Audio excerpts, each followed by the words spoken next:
do realize that's going to my cloud. Sorry. I'll just break into your cloud and steal it. Ay. I'm on my laptop, so I didn't want to record it to my laptop. That's okay. We'll get started anyway.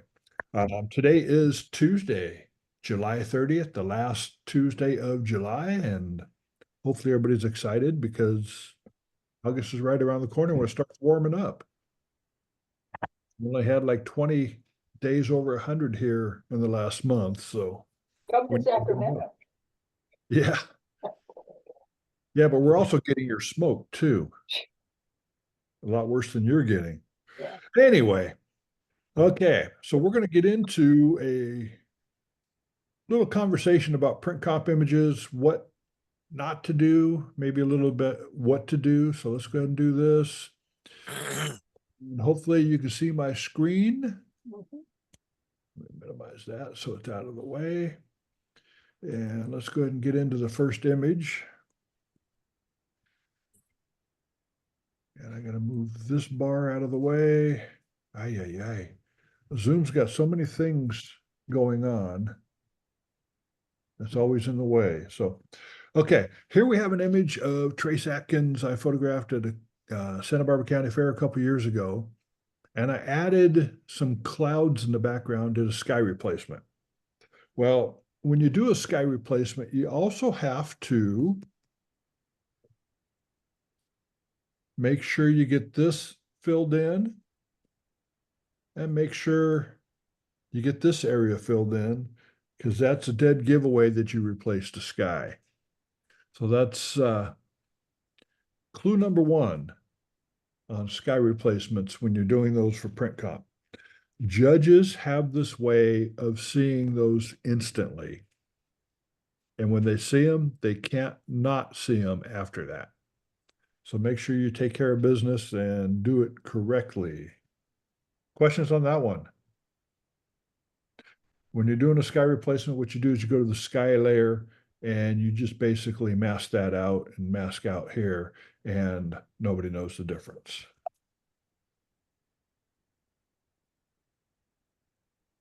And next one, for those that like to shoot airplanes. I got a nice crisp shot of this Mustang flying across at an air show. Problem was, do you see what the problem is, Dennis or Dwight?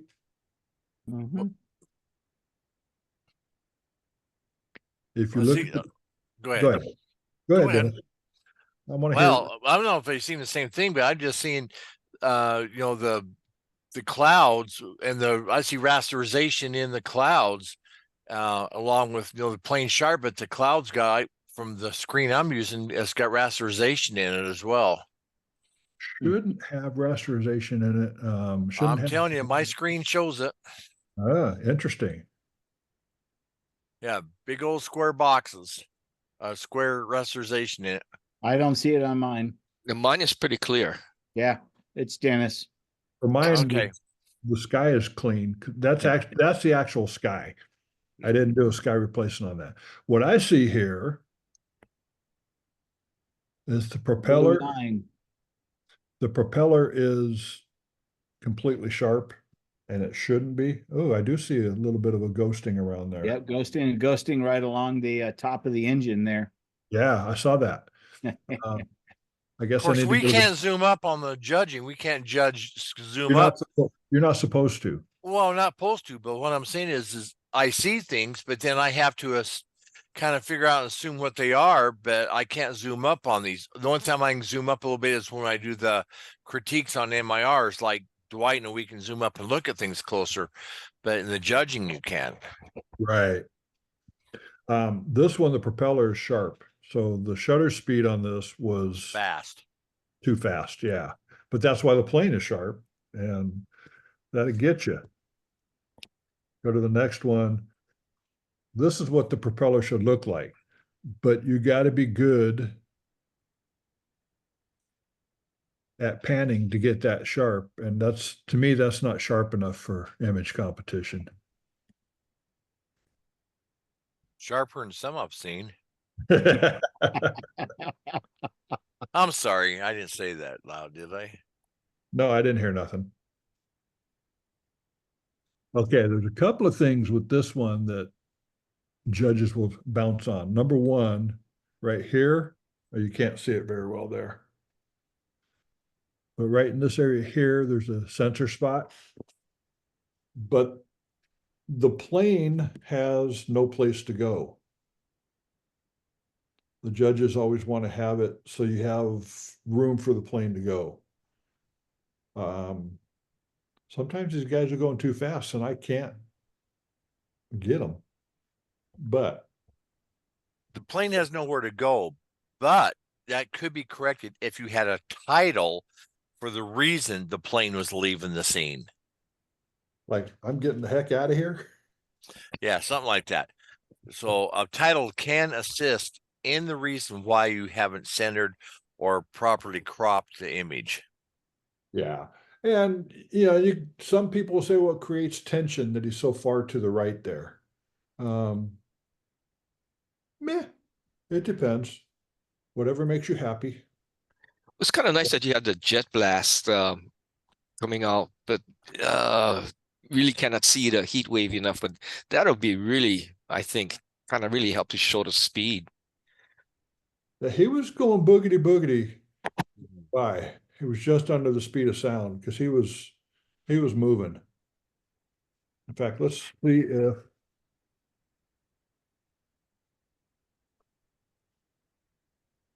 1/8,000th of a second is what that was shot at. So he was going along pretty dang good. Next one. Open, open, open. This one's hard to spot. I entered it in Idaho last year, and one of the judges hammered on it. But if you look down here on the left-hand side, there is a line going across there from the telephone pole. And so that got knocked down a few points because of the line. So if you can, hide your telephone lines and make sure that it's not visible.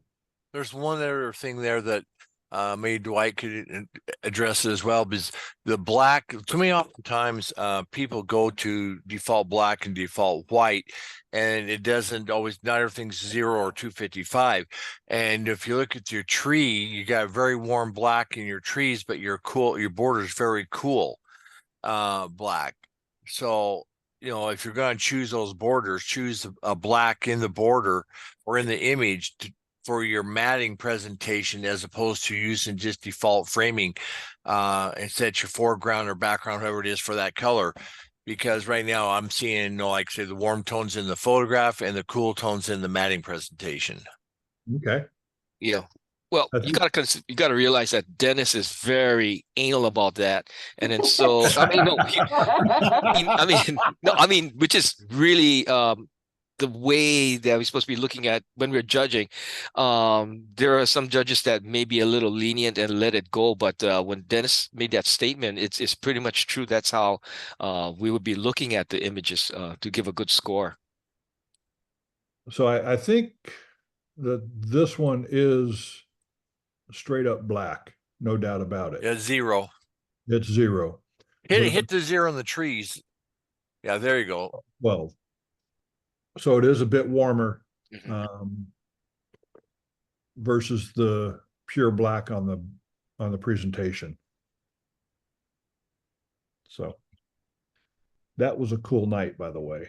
A mat's not going to kill it for me, but like you guys have had Sherry on here, and Sherry's done a whole thing on matte presentations as well, and it's just a matter of getting your mats to balance out with the presentation, keep the eye within the scene, as opposed to creating a something that it doesn't keep your eye within.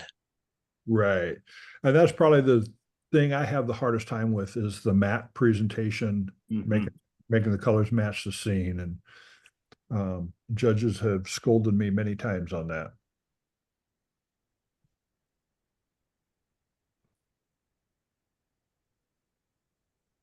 This one, there's no presentation whatsoever, but right up here, let's go ahead and make it big again. Sensors.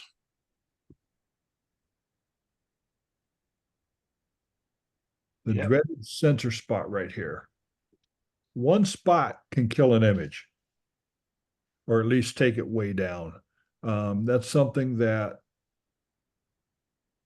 you can easily fix by going into Camera Raw. So if I do Camera Raw filter, come on, there we go, and go up to the center spot tool, hit visualize spots. You can see the spot big time there. So we'll zoom in. And it just takes the click of a mouse to get rid of it, and it's gone. So if you You have have that same thing you can do in Lightroom too, where you can visualize the spots as well. exactly. Yep. And I also got one over here too that I didn't see before. But I judged a competition the other day where an image did very well, but I saw 3 pretty gnarly sensor spots and brought it to the attention of the other judges. It's like, you know, this is top of the line judging, so we want the best of the best, and watch your sensor spots. Easy to fix.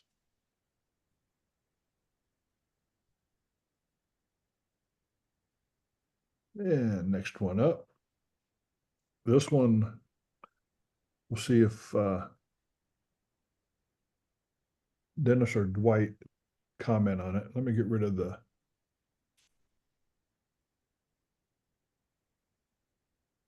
view guides, clear guides. There we go.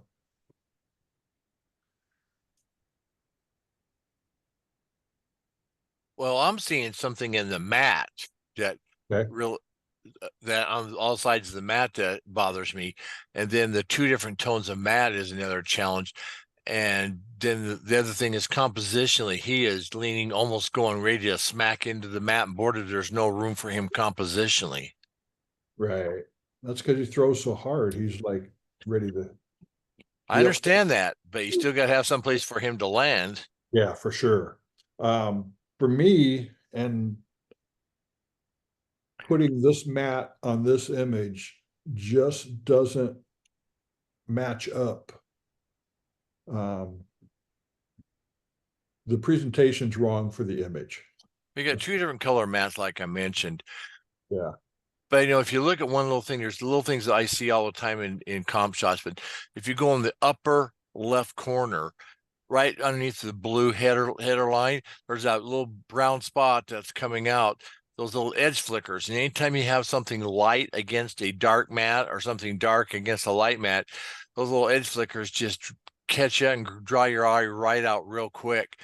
And then you look up and you're, okay, zoom that back up again. I can see it, and zoom it back up and look at the map presentation right above the lights. You got like a reflection inside the lights that's coming into the map presentation. That's weird that that's doing that. Just things you see. And then you go over to those 2 white ones there, then the yellow one over there is Yeah. coming in. And so those are just lots of little things that they're feathering into your map presentation, which is weird that they would do that. Sometimes I think it's the bevel. If that is a bevel, if you have to look at how it's set. I've been seeing that, and I got some of those on my own also, and I thought it had to do with how I set my bevel. So that could be a possibility of getting that little bleed in on the edge. That's probably what's causing it, because the bevel's on a separate layer. So it shouldn't bleed in like that, but it is. Well, Dennis was talking about the mat. There are times when I had an image, it was mediocre, so I figure I would do something with the matte presentation by doing something fancy. It just made it worse by doing multiple, like how Dennis said, change in color or else density in the matte. And that really made my image worse. From a mediocre, it went down to like no chance at all. Yeah. You know, I'm not trying to be rude or crude or nasty with this, but you know, placement of people behind the scene. And I saw this and I just, you almost hate to bring it up, but once you see it, you can't see it. That guy's arm in the background. His hand tends to blend in a little bit. No. It just looks like Oh, the the guy that stands the pitcher, and then the guy standing behind on base runner. Go down, go down, go down. It's like Talking a about the foul. base coach. The base coach and the arm hanging down. Okay. Only you would see that, Dennis. I saw it the first thing it popped around. But you know, I know what it is, but Right. it's there and it just bugs me. But you can't take it out because it's photojournalism. I know that. And you could tell, well, you should have moved to the right a little bit so he's not in there. And I've heard these things from the judges, and you're crammed in with 20 other guys in this little box. And you can't do anything. Oh, like on a cliff, you go back a little bit and you'd be off the cliff. Go back. Well, you Yeah. know, I had the head of BEC tell us, like, you know, when they're starting work on this new photojournalism stuff, you can't dodge, and you can't retouch on some of these new landscape images, and yet, you know, you can retouch the crap out of anything in portrait, but you know, you got to there's sensor spots, and he went so far. Well, if these landscape guys learn how to clean their sensors, you wouldn't have that problem. I got really upset and I kind of voiced my opinion, maybe, probably. Maybe, yeah, right. I says, well, I don't know about you guys, but when I'm out shooting, I mean, there's no dark bag. I don't have a dust-free zone to do that with. And for you to say that if you landscape guys would learn how to clean your sensors on the field, well, screw you. Sorry, this is being recorded. I know. I'm sorry. Yeah. But I understand what you're saying. Crazy. The sensor spots should be able to be taken out of any, whether it's photojournalism or landscape or whatever. You need to take out sensor spots. Period. Okay, so on RAW, so you just did it in RAW. So let me just say, okay, so you do everything, you did it in RAW. So does that make it okay as instead of taking it into Photoshop and doing it? So if you take out the sensor spots in RAW, is that okay? Doesn't matter, no. No, because you're supposed to send the original RAW. I know, I'm just being. Oh, what you're Yeah, saying. we know. Just being Dennis. Nothing to see, move along. We're moving along right now. Now this one's pretty easy. The presentation's way too bright for the snow. So the snow looks like it's grayed out a little bit. Is this your image? Was this your entry? Uh-huh. Wow, I kind of I don't know. I think I recognize this from years ago or something, someplace. 2 years ago, I entered it in Idaho, but I don't think you okay. were judging Idaho that year. Ah, boy, because I remember the buildings and I'm kind of recalling the farmland in the back and with all the sprinklers out here. So like, I don't know. I'm just pushing my imagination. Well, this is what happens. You know, we talk about the dark image, but you know, it's like when you put a default black on a matte, the matte makes it look underexposed. Where, you know, white matte can look, you know, do the same thing. So optically, when you put the default black or default white on the mattes, then it optically makes the mattes look overexposed. Even though they may not be, but it's just optically how it happens when you start looking because of the way you've presented with the matte. Well, it draws your eye to the mat instead of the image. Correct. And you look at the snow looks really gray. And it was anything but gray that day. It was white and cold. So I think it scored a 79. The dreaded 79. I am the king of 79s.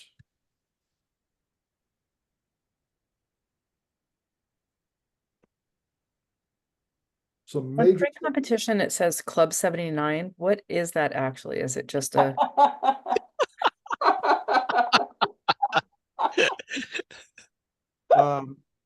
Club 79 is, I mean, is there a bar we can go to go lick our wounds or, you know, to come with alcohol? That is usually afterwards, but usually what we do is have a Club 79, which is like people bring their beach chairs, gather in one place, throw peanuts or whatever at the screen, yell at the judges. Um, it's- 79 is the worst score to get. Heather, what it is, it's just a play. They say Club 79 is the people where they go, like you said, and they try to console each other with the lower scores. They cheer on people with higher scores. Because in the actual judging rooms or whatever, they can't make any noises or they can't communicate to anybody. But in these Club 79s, they're allowed to party a little bit more as long as they're not affecting the room where the judges are, if they're locally or even if can hear them. Yeah, so like for PPC state competition, there will be some people that will congregate. I think last year they congregated at Robin's house. So she put the competition up on her big TV and everybody watched it there and commented back and forth, but the judges couldn't hear them because they were at a different location. So that's kind of the effect of it. and everybody can commiserate when they don't get the score they want. This one, Handing out I, hot dogs and drinks for everybody. what's that? I look forward to handing out drinks and hot dogs for everybody. Well, I'll be there. the judges like drinks. I think some of the judges have been drinking when they're judging. Not this judge, but anyway, moving on. Moving on, nothing to see. Thank you. This one I did on purpose, screwed it up big time. Just because. I thought it was normal, Michael. No, I took a decent picture and made it bad. And I see this a lot, and I'm sure Dennis and Dwight see it a lot. I know Mel's seen it a lot too, where it's oversaturated Mhm. by about 200%. This one I oversaturated big time on purpose. And then the presentation I did, the stroke I did it on purpose to point out two things. And then you put your stamp of your name Your on it. logo on it. Yeah. Well, I just grabbed this out of my dead files, so. I know why it's in that file. This is your best friend speaking, Michael. I know. And I don't know what the heck he's talking about with the logo. I mean, it's just ain't there. Yeah. But we have seen images with logos on them, and you Yeah, know that. sadly, that is true. So Mel brought up something very valid that don't put your logo on any of the imagery. Or your name or anything on the front where judges can see it, because it'll be disqualified immediately. If you look at the presentation on it, number one, the stroke is way too thick. Not even. Not even. Yeah, not even. Yeah, it's way too thick. I'm thinking. Not even, dude. Then the sides, you can see the spacing there, but the top is like barely spaced. So that's another thing to watch for when you're putting your presentation together, is looking for to make sure it's spaced properly so they're equal all the way around. Zooming that up just a tad for me, Michael. I want to see if there is something I'm looking at. Where at? The whole thing at top. It looks like a little banding going in the upper right-hand corner across that way on my screen. I'm seeing banding. No banding on my end. Okay, well, I'm seeing it That's on mine, fine. but That's probably Zoom related. well, I saw it before he zoomed it, but Yeah, It was we- interesting, Dennis, when Michael zoomed in, I did see some banding. Then I saw it just how you say blended away, or I guess I'm just guessing that the signal comes in and the resolution Right. comes out. Okay. Yeah, you kind you of brought up a very good point, because I saw this in some of the MR pages and people have communicated with me about this. Mhm. When you enter for printcompetition.com, you got one sizing of resolution to do. And if you enter MIR, you have another different sizing you need to do. Yes.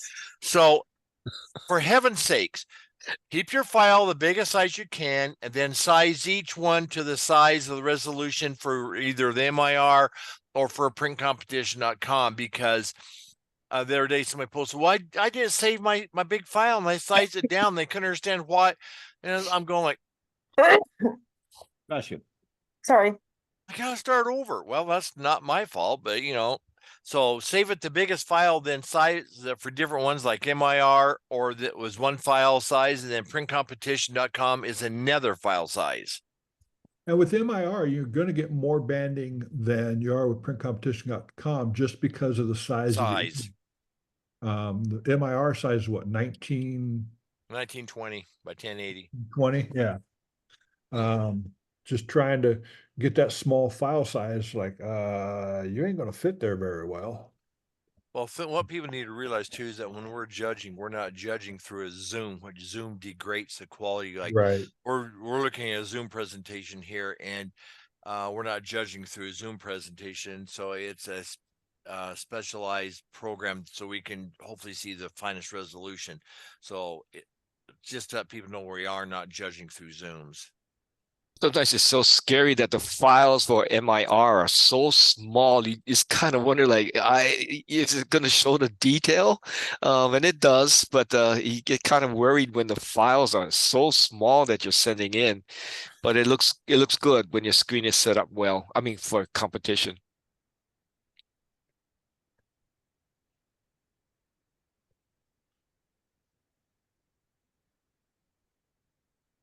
This was a cell phone shot, but it brings up a couple of points.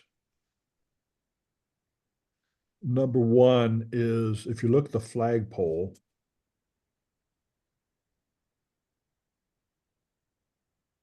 you can see that it's not straight up and down. If you look at the street, it's off a little bit. So you definitely want to put your guides up and look at things as they are. And if you need to tweak your images, obviously tweak them so that everything is straight up and down or horizontal is perfect. And there's also telephone line going along through here that comes from over here somewhere and goes to nowhere over here. If you're not shooting PGA or landscape for PPA, then take it out. Well, the other big thing is one of the 12 elements is subject matter. And if something in this scene was to be your subject matter, or what you're trying to present, you would need to use that title in the title, that word, or in the title, so we would know what word to be looking at. Because if this came up in competition, which I've seen things similar to this, I wouldn't know where to direct my vision to, or the journey to find the image here. Well, this one definitely ain't a print competition image. This is just a shot. Just saying. I know. I agree. Yeah. Next one.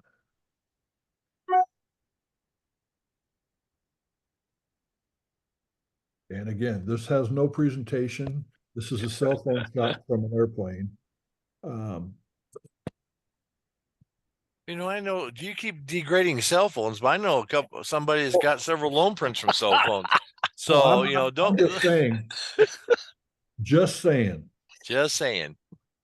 So if I were to, the reason I'm showing this is because some judges have an eagle eye. No. Yep.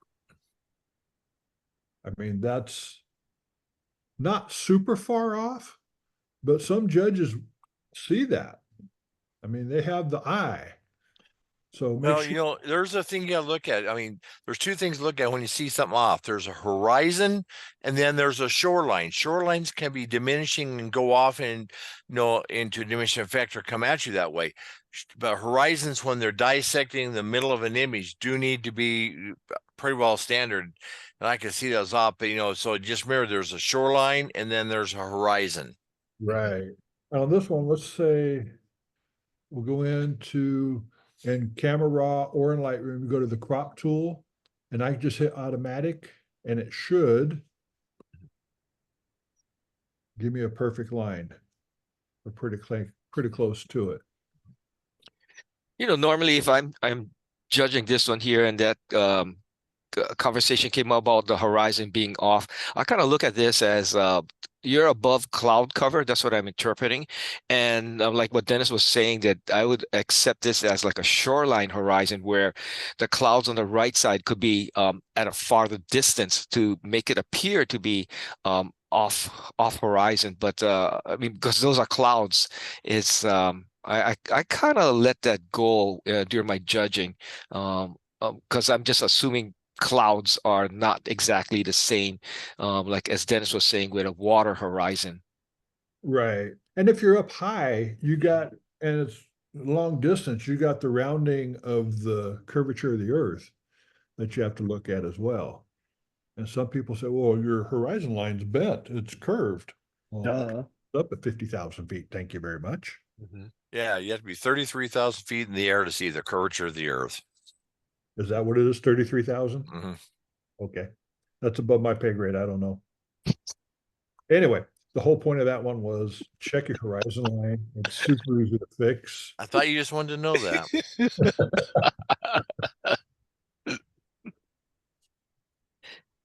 I actually didn't know that. We're 33. actually gonna have a Photoshop party that's called Ask Dennis.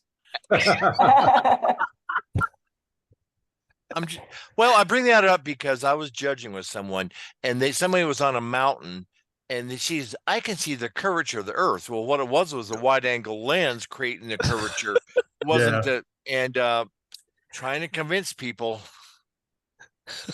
It's not so much that I'm a smart ass. It's just that, if you're going to say something, at least You know are. the damn answer to it.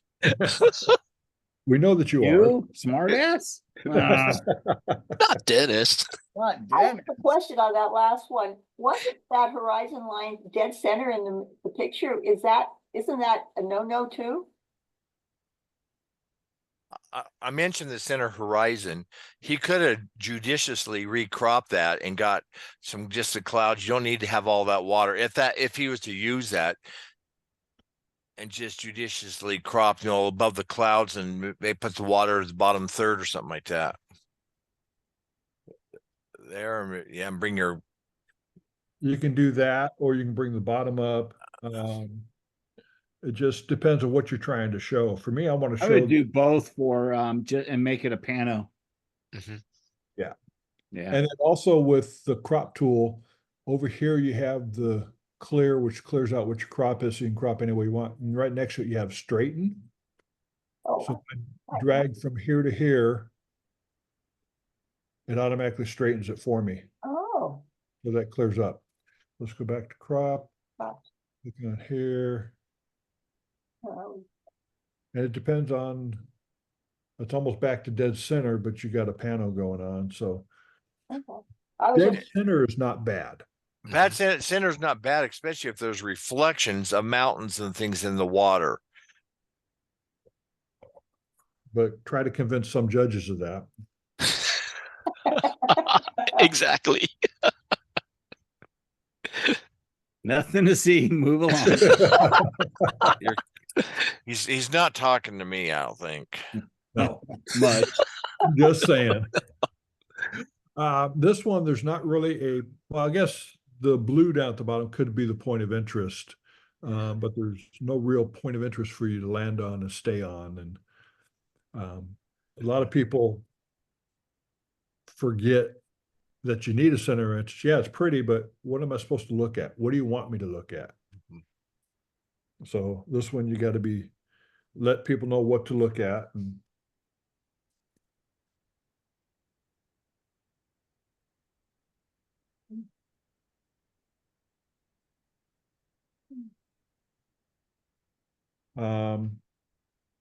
this one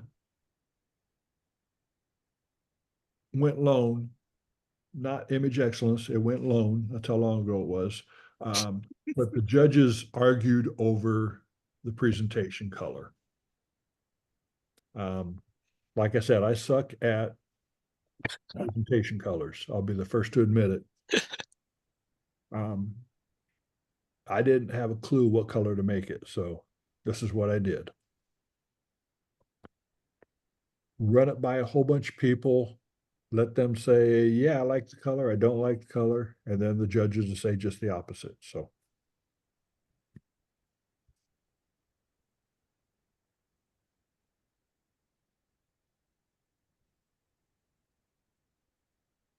This is an easy one to complain about. Pretty face, but you get down in this white area. And we'll go to eyedropper, I for eyedropper. Click over here. Pick the color. 255, 249, 235. So you're pushing your whites a little too hard here and they're burned out. So watch your whites to make sure you don't get into the too bright of area.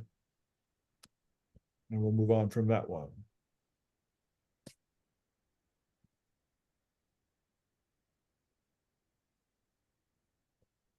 This one was one that I tell a story on every time I talk to people about print comp. It scored a 75. Judges didn't like the hands being up in the dark outside of the light. One of the judges decided to bring it back and try and get it down to a 69. So Really? really, I won't mention the name, but It wasn't Dennis. it was not Dennis. No, sir. I do remember who it was. I don't think he's judging anymore, but okay, a 75. But at that time, this would have been an illustrative and no reportage or photo This was in PJ. PJ. Okay. And I just like the expression on his face. The hand, you can still see the hands, but they are outside the spotlight. So check all the way around the image, make sure that what you're seeing is what you get. This is actually in print. So the first time it got called back, I pulled it out of the trash can because I was in the back room working it. And when it got finished, I made sure I tore it in half so they couldn't bring it back for a third round. So.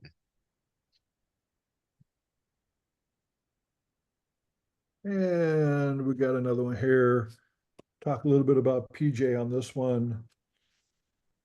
The marker on the dirt right here is for the barrel racers, so they know where to put the barrel that night.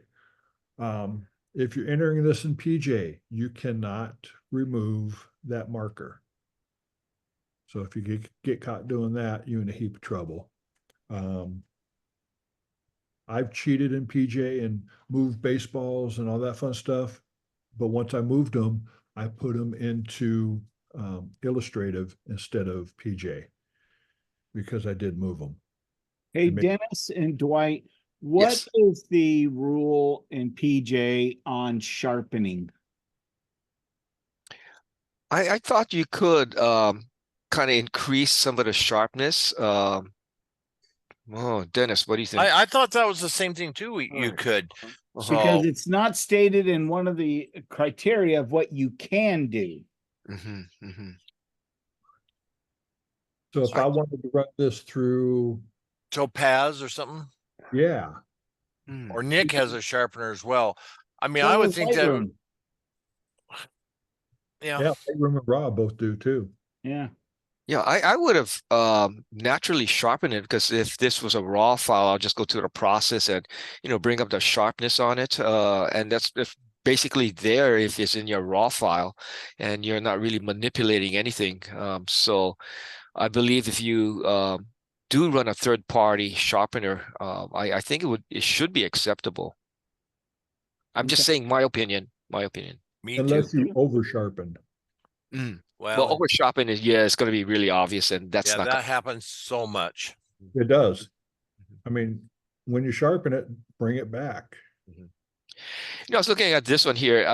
Now, if you I'm looking at it, and you kind of mentioned about the marker on the barrel marker. And what if you turn this image into a black and white? Would that kind of help maybe keep the attention on the rider and got rid of some of that yellowness in that marker? I'm just thinking of possibilities, increase the It- contrast and, It definitely gets rid of the marker. I mean, yeah. it's Mhm, there. It looks like grass now or hay or something. mhm, mhm, So, mhm. so I don't know.